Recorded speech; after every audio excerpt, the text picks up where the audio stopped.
Un défaut dans notre monde des enfants de Dieu, c'est que la plupart des enfants de Dieu, lorsqu'une difficulté survient, lorsqu'il y a un problème, ne cherchent pas la solution, n'appliquent pas la parole de Dieu, ne font pas uniquement leur part. Parce que lorsqu'on a une difficulté et que l'on compte sur le Saint-Esprit pour nous sortir d'affaires, eh bien, il faut savoir, tu peux noter cela, que dans ce que tu vas faire pour sortir du problème, il y a toujours l'homme a sa part à faire et Dieu aussi a sa part. Maintenant, le problème que les gens ont, lorsqu'on observe la marche chrétienne de plusieurs, les activités chrétiennes, les solutions enseignées ou mises en pratique pour sortir d'une difficulté, souvent, le compte n'y est pas parce que, sans qu'on ne s'en rende compte, on est en train de vouloir faire non seulement la part de Dieu, mais notre part aussi. Et dans ces conditions, ça ne peut pas marcher. Quelqu'un peut jeûner, peut prier, peut sauter, peut chasser les démons, pêle-mêle, peut donner du fric à gogo. Ça ne marchera pas. Tant qu'il y a le mélange des genres. La société dit que un homme averti en vaut deux. Les sociétés disent encore, aide-toi toi-même et le ciel t'aidera. Ça veut tout dire. L'homme a sa part à faire et Dieu aussi a sa part à faire pour sortir quelqu'un du problème. Mais si maintenant tu ignores cela, mais si maintenant tu mélanges tout, mais si maintenant tu te jettes immédiatement en prière, bousculant à droite, chassant à gauche, sautant là, dérangeant les voisins, allant déranger un tel, appelant Georgette, appelant Michel, appelant Micheline, matin, midi, soir, dérangeant les gens, bousculant ça et là, en croyant que ça c'est la foi. Non, je préfère te le dire aujourd'hui, ça c'est le bois. Tu n'es pas dans la foi en faisant ça. Je le répète souvent, dans l'élément foi, il y a la sagesse divine, l'intelligence et la connaissance.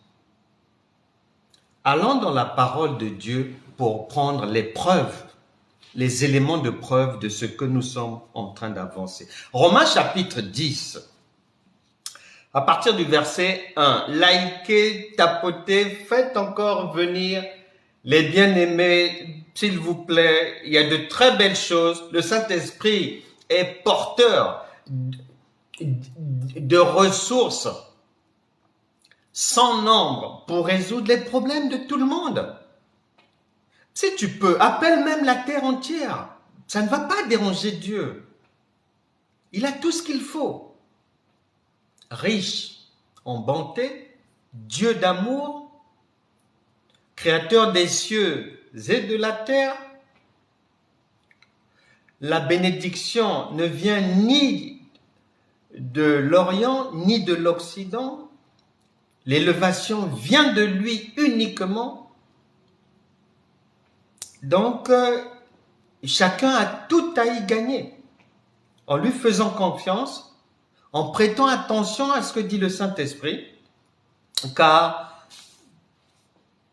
Dieu veut toujours faire du bien à ses enfants. Romains chapitre 10, verset 1. Je plante le décor. c'est l'apôtre Paul qui a observé beaucoup de croyants à un endroit. Il les a vus aller au temple, donc à l'église. Il les a vus jeûner. Il les a vus prier. Il les a vus donner. Il les a vus s'investir pleinement. Il les a vus être polis, gentils, serviables. Mais écoute sa conclusion. Et n'oublie jamais que la parole de Dieu s'adresse toujours aux vivants. Donc, à nous tous, les croyants du siècle présent. Elle ne parle jamais des gens qui sont partis. Elle s'adresse à celui qui l'a en face de lui. Romains chapitre 10, verset 1. Frères, le vœu de mon cœur est ma prière à Dieu pour eux les croyants, les chrétiens, c'est qu'ils soient sauvés. Frère, le vœu de mon cœur et ma prière à Dieu pour eux, c'est qu'ils soient sauvés. Et il va dire pourquoi. Verset 2, je leur en rends le témoignage. Oui, beaucoup sont impliqués dans l'œuvre de Dieu depuis peut-être 20 ans, 25 ans, 30 ans.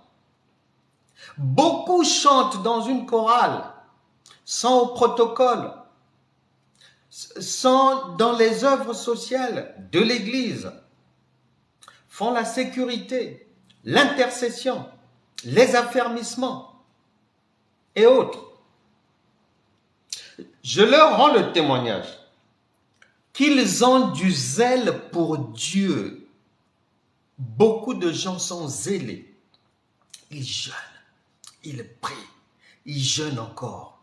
Veille de prière sur veille de prière. Jeûne de 40 jours, jeûne de 21 jours, jeûne Daniel. On passe par Esther, on fabrique d'autres jeûnes. Jeûne en prenant que des fruits, jeûne en prenant que des légumes. Toutes sortes d'inventions, tout ce qui passe par la tête, on met en pratique. Mais il dit, ils ont du zèle pour Dieu, virgule, mais sans intelligence. Conclusion, donc ça ne peut pas marcher. C'est pour ça que je fais monter des prières à Dieu pour eux afin qu'ils soient sauvés.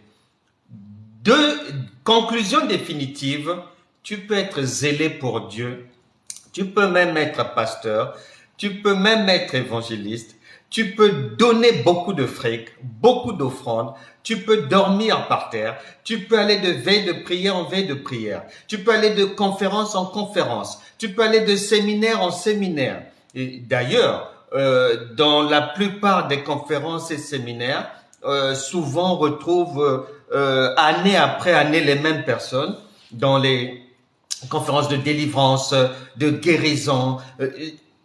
Tu peux faire toutes ces choses-là. Avoir ce zèle, mais la parole de Dieu dit et ne pas être sauvé.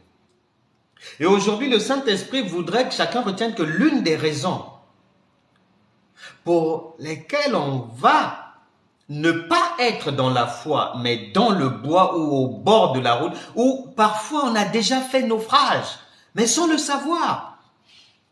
Et on persévère, pensant qu'on est dans la foi, alors qu'on est dans l'eau, on a déjà coulé depuis longtemps. L'une des raisons, c'est que, Osée chapitre 4, verset 6, « Mon peuple périt faute de connaissance. » Du fait d'une absence de connaissance, dans la manière de solliciter le Saint-Esprit, dans la manière de résoudre un problème, on va le faire par la chair. En voulant faire sans s'en rendre compte la part de Dieu et notre part. La parole de Dieu ne veut pas que l'on puisse perdre son temps, que quelqu'un puisse prier en vain, que quelqu'un puisse être dans des attentes sérieuses vis-à-vis du Seigneur, mais en étant dans l'ignorance. Parce que tant qu'on est dans l'ignorance, ça ne marchera pas. Même si on fait la chose pendant 20 ans, 15 ans, ça ne passera pas. Le Seigneur Jésus a dit qu'on reconnaîtra chacun à ses fruits. Cela veut aussi dire que si tu fais quelque chose, il faut qu'il y ait du résultat. S'il n'y a pas de résultat, reviens, cherche ce qui ne marche pas et comment faire pour que ça marche. Parce que tu ne peux pas, en 2015, tu as fait un jeûne de 40 jours, un jeûne de 21 jours, d'autres font des jeûnes de 33 jours. En 2016, rebelote. En 2017, on te retrouve dans le même groupuscule chrétien, lancé à l'aveuglette dans ces choses-là. En 2018, c'est encore toi. En 2019, le même visage. En 2020, les mêmes supplications et tout. Ma sœur, mon frère, as-tu déjà vu le Seigneur Jésus apportant une solution à un problème? À la femme, par exemple, courbée depuis 18 ans, une fille d'Abraham, dans l'évangile de Luc, courbée depuis 18 ans, fille d'Abraham. La Bible dit que Satan tenait, enchaîné, depuis 18 ans, chrétienne, croyante, pleine de zèle, mais avec une vie morte. Bien que respirant, la vie est déjà enterrée. Est-ce que tu as vu le Seigneur Jésus après avoir donné la parole qui résout le problème de cette fille d'Abraham, que tu es aujourd'hui? Tu es peut-être un fils d'Abraham.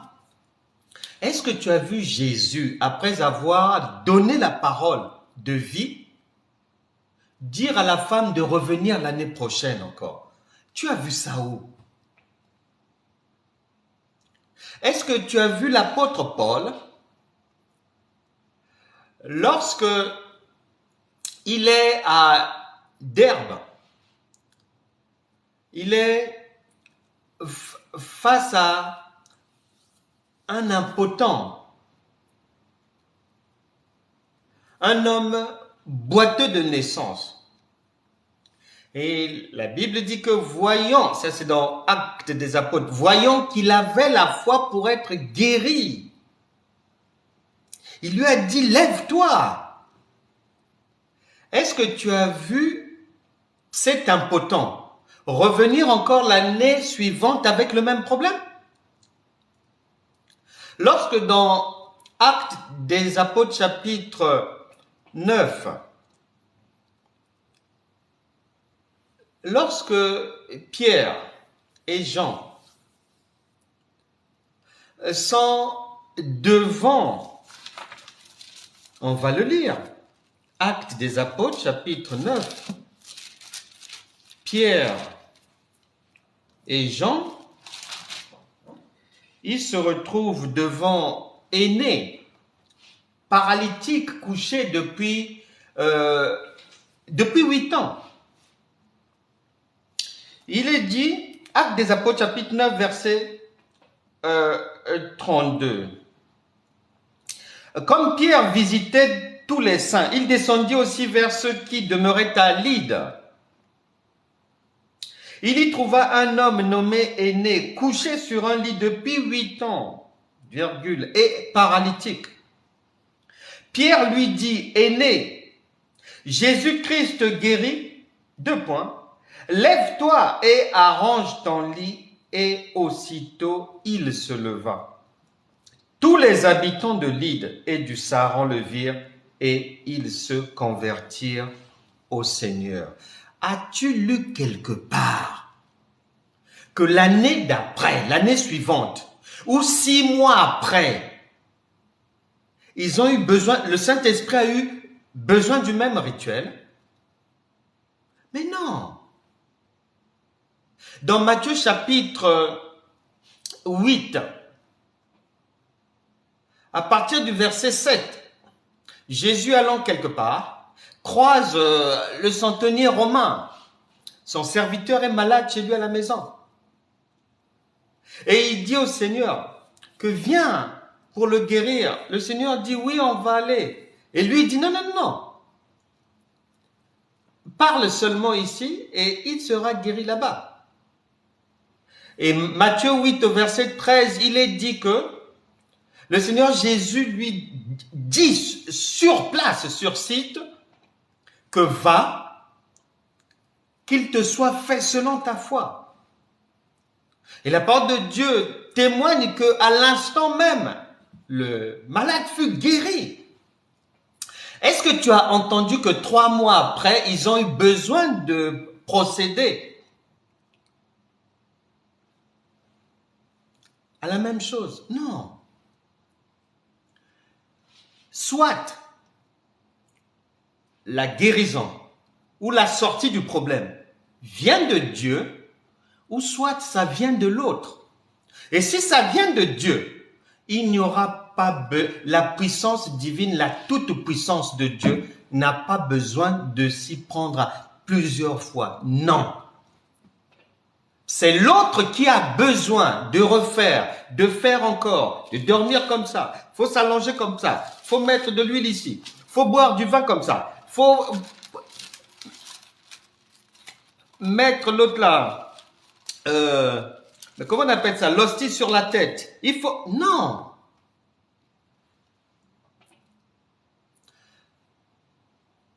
L'homme doit uniquement se contenter de sa part à faire. Et Dieu a sa part à faire. Maintenant, dans cette histoire, tu dois avoir conscience que la part la plus difficile, ce n'est pas la tienne. Un enfant ne souffre pas, c'est maman qui fait tout.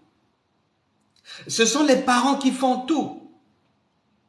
Maintenant, Dieu est ton Père.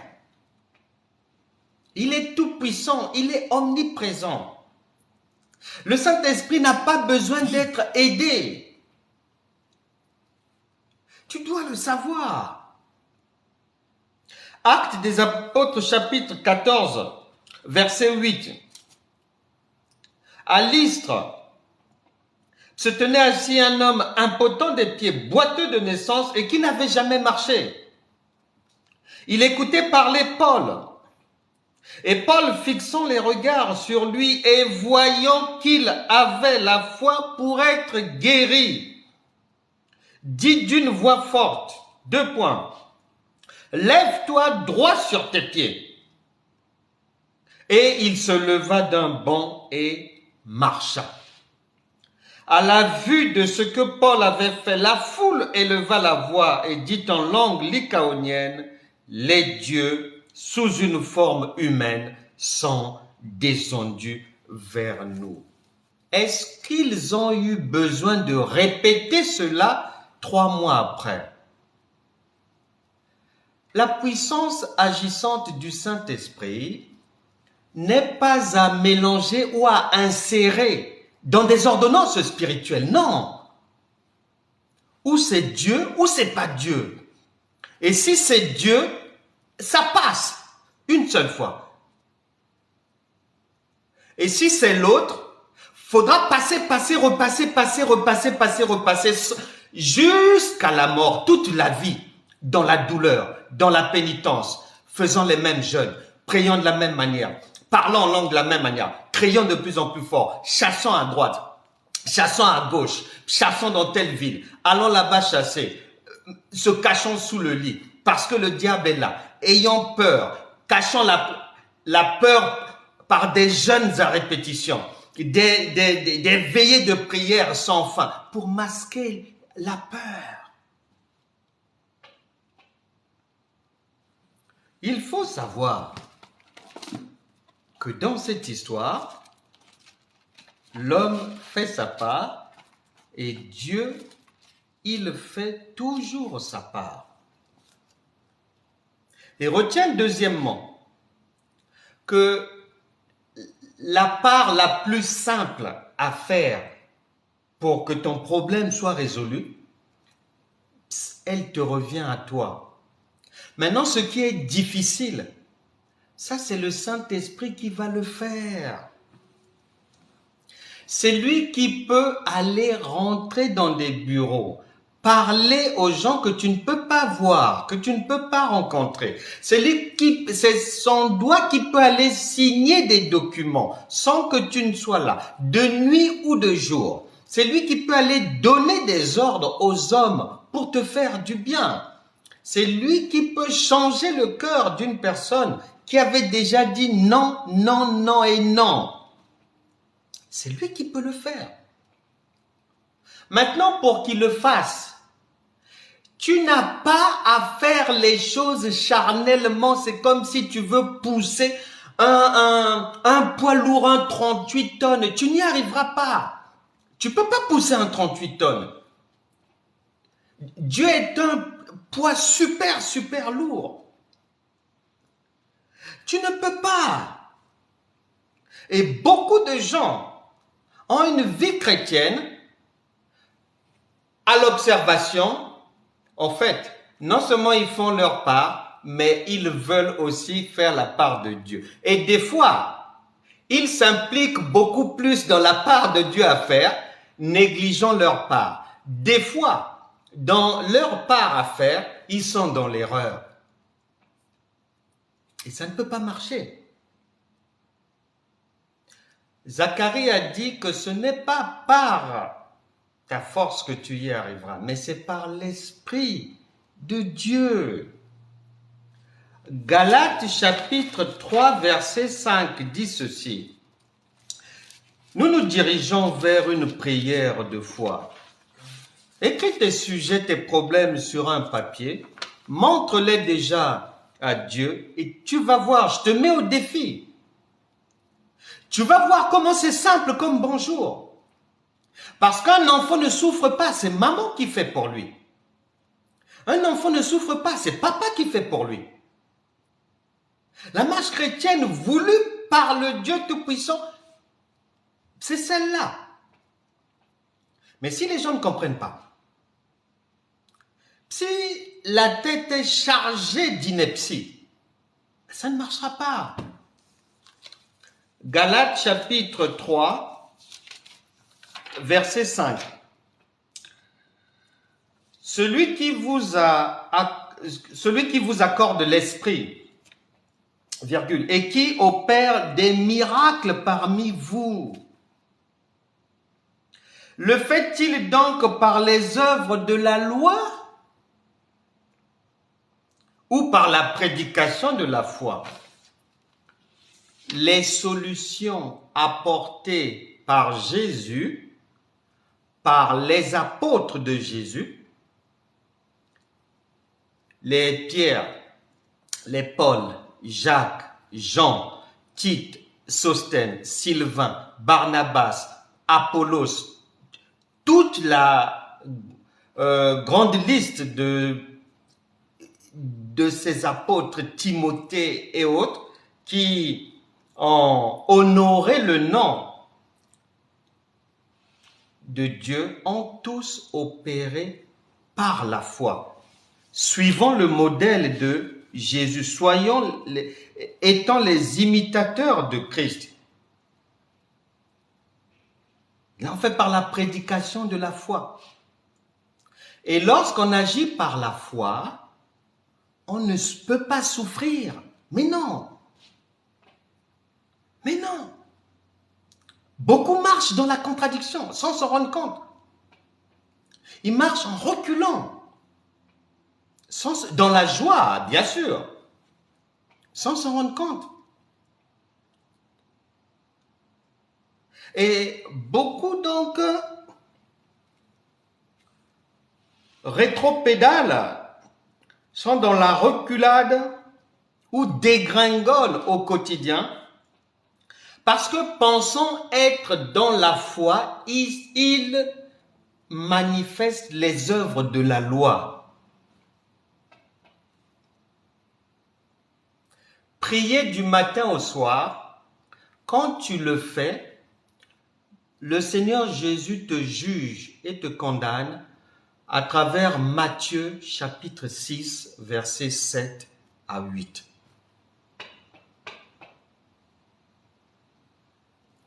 Faire des sacrifices, veiller, prier matin, midi, soir, sans intelligence, boire je ne sais pas quelle potion, mettre sur la tête je ne sais pas quelle huile,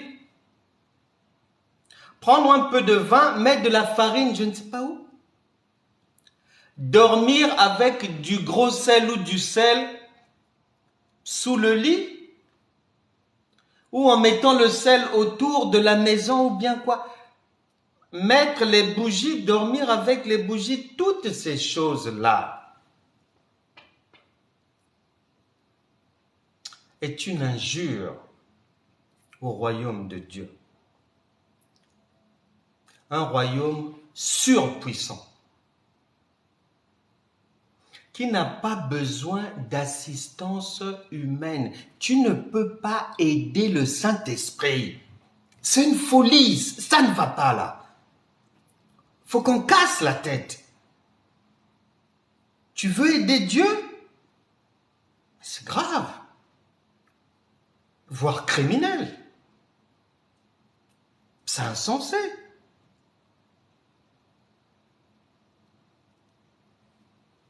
Abraham est en train d'aller, obéissant à la recommandation de Dieu, dans Genèse chapitre 22, Dieu lui a demandé d'aller sacrifier son fils sur la montagne de Moria.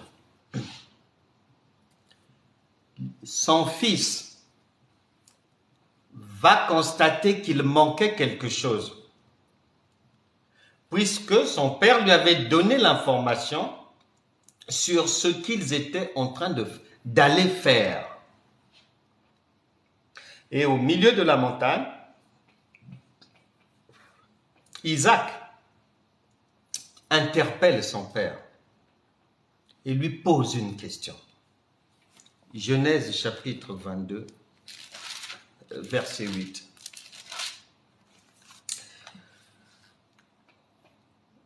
Abraham répondit, parce que au verset 7, il est dit, alors Isaac, parlant à Abraham, son père dit, mon père, et il répondit, me voici mon fils Isaac. Me voici mon fils. Isaac reprit, voici le feu et le bois, mais où est l'agneau pour l'holocauste? Verset 8. Abraham répondit, mon fils, Dieu se pourvoira lui-même.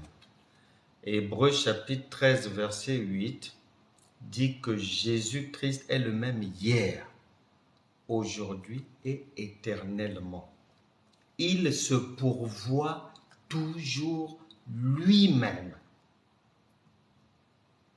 Il se pourvoit toujours lui-même. Maintenant, si tu ne le sais pas, si tu veux aider Dieu, ça va coincer. Tu dois savoir, nous allons maintenant prier.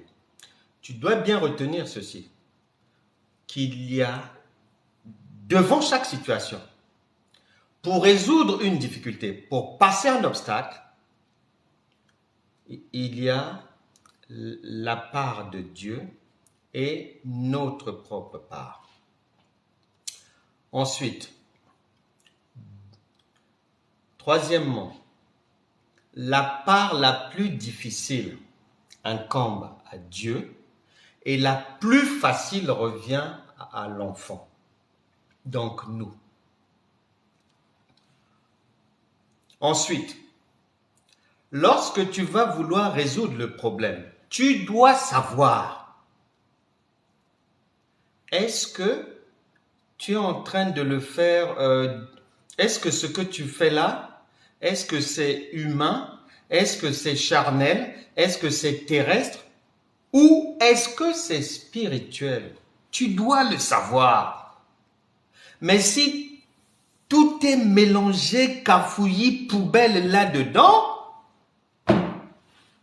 les jeûnes, les prières et autres et ton argent ne serviront à rien. Ne pourront rien faire pour toi. Parce que Dieu est un Dieu d'ordre. Le royaume de Dieu, c'est un royaume de principe.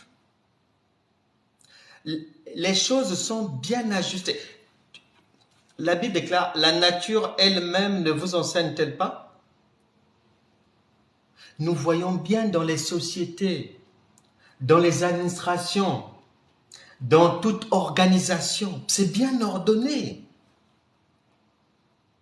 Il y a un président, il y a un vice-président, il y a une trésorière, il y a des secrétaires. C'est bien ordonné.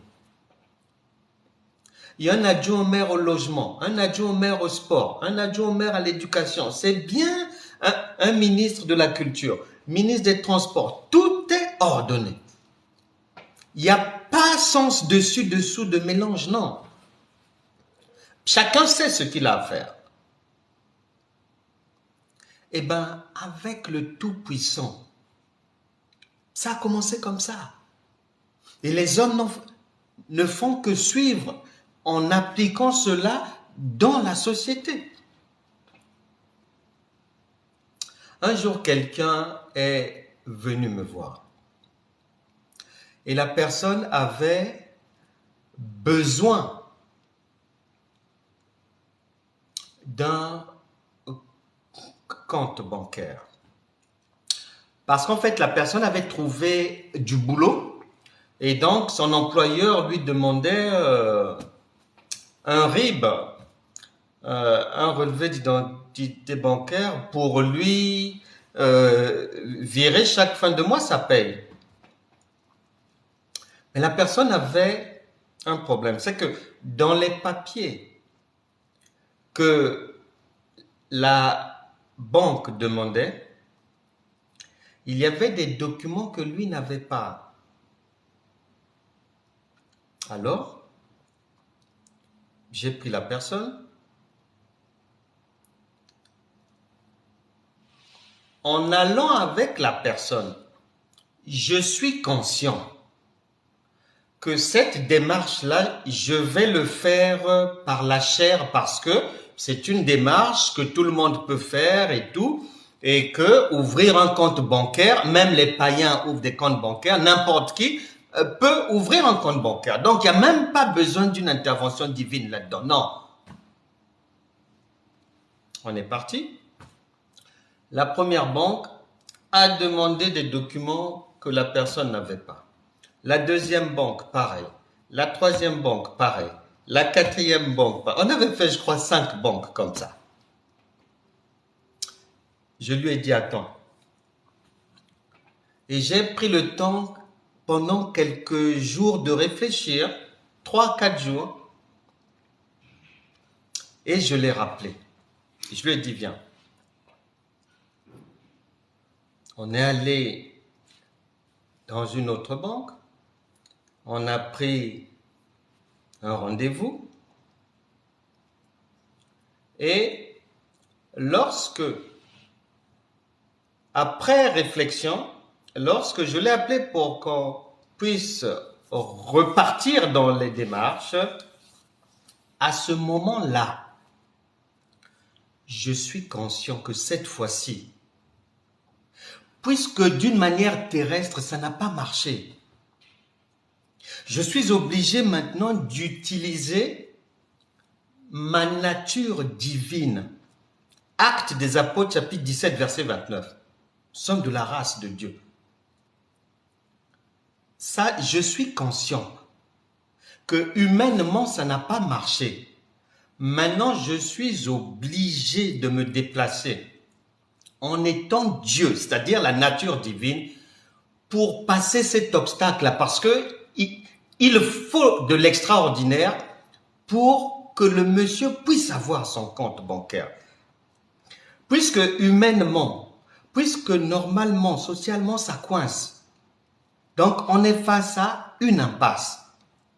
Je réfléchis 3-4 jours et je décide maintenant de reprendre les démarches, maintenant étant conscient que là, je vais maintenant faire appel à ma nature divine.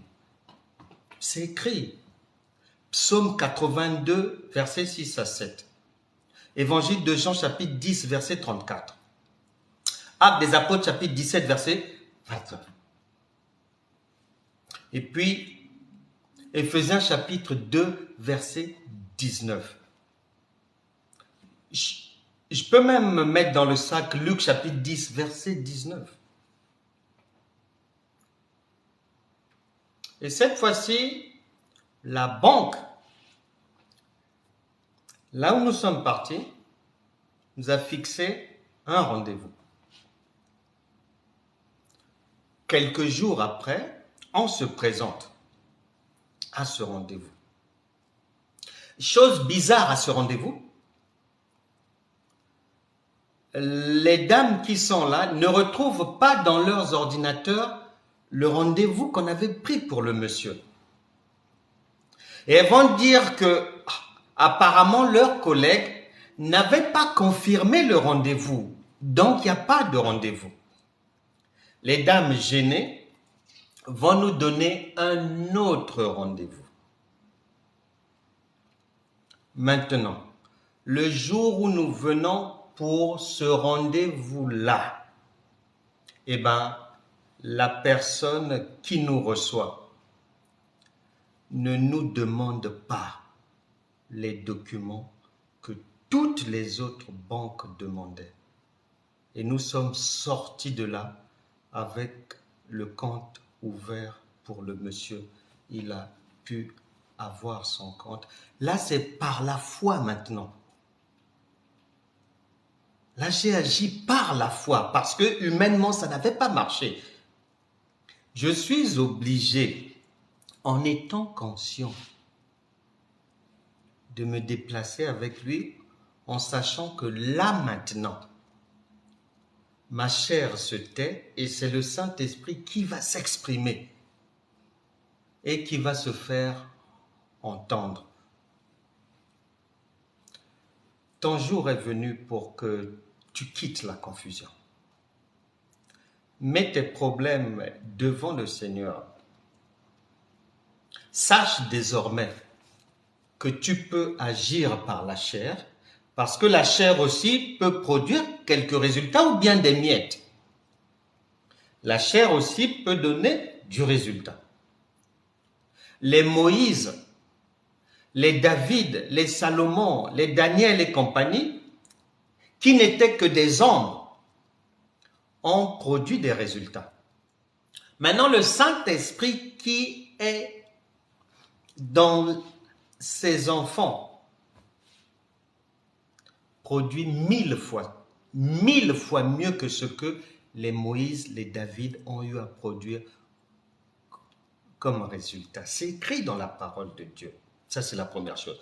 La deuxième chose, lorsque le Saint-Esprit se met à l'œuvre, tu n'as plus à souffrir. Lorsque j'ai aidé cet homme à résoudre son problème, je n'avais pas prié pour ça. Je n'avais pas jeûné pour ça. J'étais conscient.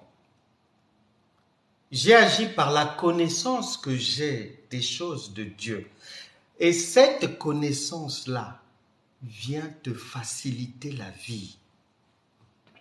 Là où les autres vont gémir dans des jeûnes et prières à répétition, toi tu n'es pas là-bas. Et ce qu'ils feront là, c'est pour ramasser des miettes. Toi, ce que tu vas ramasser, C'est le gros lot. Sans souffrir. Et tu retiendras que blablabla, blablabla en prière, veiller ceci, cela, toutes ces choses-là, ça relève du charnel. C'est pas l'esprit. C'est pas l'esprit, c'est la chair qui est en mouvement. Or, Job 32, verset 8 dit, en réalité, dans l'homme, ça se joue au niveau de l'esprit. C'est l'esprit de Dieu qui nous donne la victoire en tout temps et qui va maintenant le faire maintenant. Je ne sais pas quel est ton problème aujourd'hui. Je ne sais pas qu'est-ce qu'on a dit à l'école des enfants.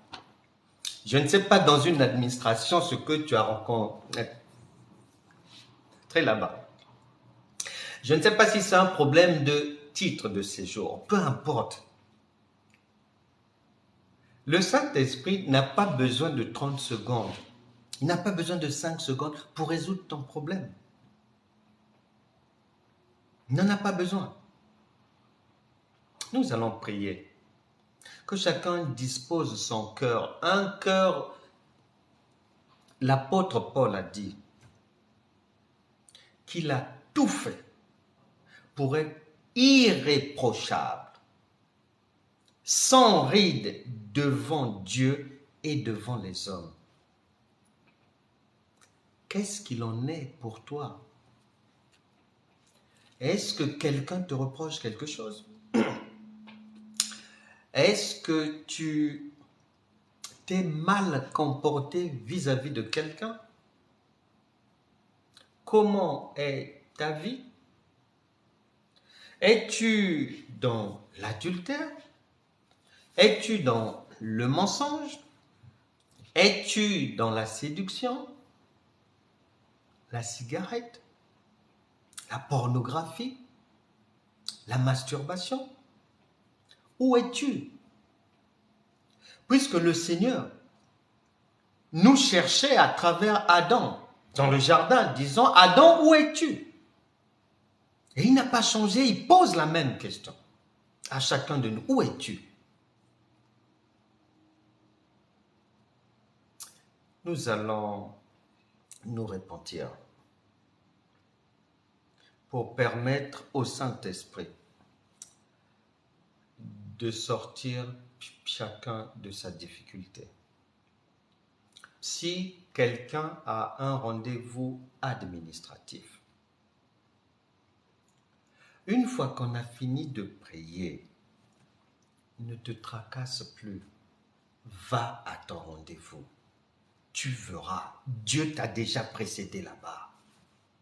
Ne perds pas ton temps à soulever, à porter des encombrants inutiles. Dieu n'a pas besoin de ça. Dieu a besoin d'un cœur sincère et d'un cœur de type un enfant qui comprend ce que maman dit et qui met en pratique ce que maman dit. Une maman, son enfant, peut-être adolescent, peut-être jeune majeur, une maman chrétienne, même si son enfant est zélé dans les choses de Dieu, prie, jeûne, va à l'église, est sympa, elle obéit, elle n'injurie pas, elle jeûne beaucoup, beaucoup de veillées de prière et tout, beaucoup de parler en langue. Mais tant que l'enfant ne mettra pas en pratique ce que maman lui dit de faire, tout ce pataquès là, c'est zéro pour le cœur de maman. Un parent tient à ce que l'enfant mette en pratique ce qu'il lui dit par l'obéissance. Nous allons prier. Je disais si quelqu'un a un rendez-vous administratif. Je disais que si quelqu'un est convoqué devant un tribunal. Je disais si quelqu'un doit répondre à un courrier sensible, délicat. Le Saint-Esprit va te donner les mots à mettre dans ce courrier. Lui-même va écrire avec son doigt. Si quelqu'un doit passer le permis de conduire, un examen, ou c'est un rendez-vous à la préfecture, ne t'inquiète pas. C'est déjà dans la poche. Toute difficulté ici d'une personne est solutionnée.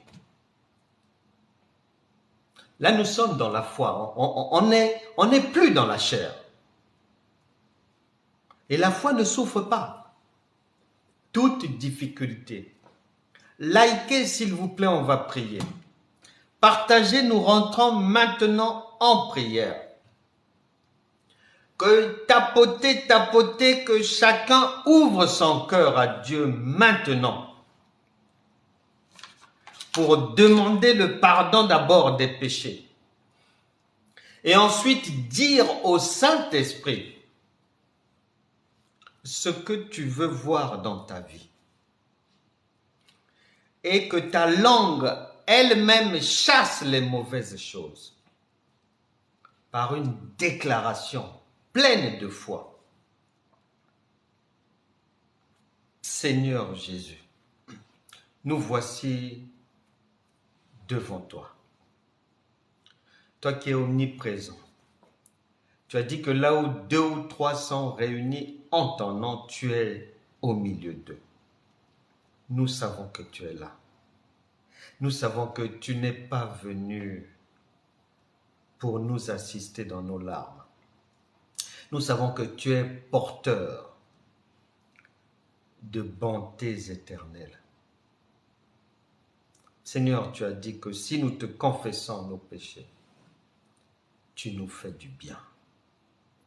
Nous te demandons pardon pour tous les péchés que chacun ici a commis dans toute sa vie et dans tous les domaines. Aie pitié de nous. Fais-nous du bien, Seigneur. Fais de nous maintenant de nouvelles créatures en venant vivre en nous. Que toute difficulté dans la vie de qui que ce soit ici disparaisse maintenant. Doigt de Dieu, signe les documents, délivre les autorisations, accorde les crédits, accorde l'assistance. Saint-Esprit, redresse toute personne dont la vie est courbée.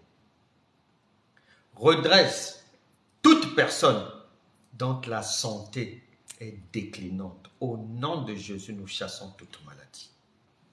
Sida, tu pars. Diabète, tu pars. Sclérose en plaques, tu pars. Insomnie éternelle, tu pars. Boulimie, tu pars. Cancer, tu pars. Cirrhose, tu pars. Au nom puissant de Jésus. Que toute maladie dans le corps d'une personne, tu prends la porte aujourd'hui. Par la puissance du Saint-Esprit. Que tout document qui manquait à une personne ici reçoit par la foi le document. Toute porte agréable à Dieu qui était fermée dans la vie d'une personne s'ouvre maintenant par la foi au nom de Jésus. Quiconque n'avait plus de sommeil reçoit maintenant le bon sommeil au nom de Jésus. Que toute dette que quelqu'un ne veut pas payer à une personne ici, que l'affaire soit en justice ou non, au nom de Jésus, ange de l'Éternel, doigt de Dieu, que cet argent soit remboursé aujourd'hui au nom puissant de Jésus. que ce qui ne marchait pas hier marche désormais au nom de Jésus. Que toute démarche de toute personne, tout rendez-vous périlleux, incertain, faisant peur que quelqu'un a, Dieu te précède là-bas. Tu riras le dernier.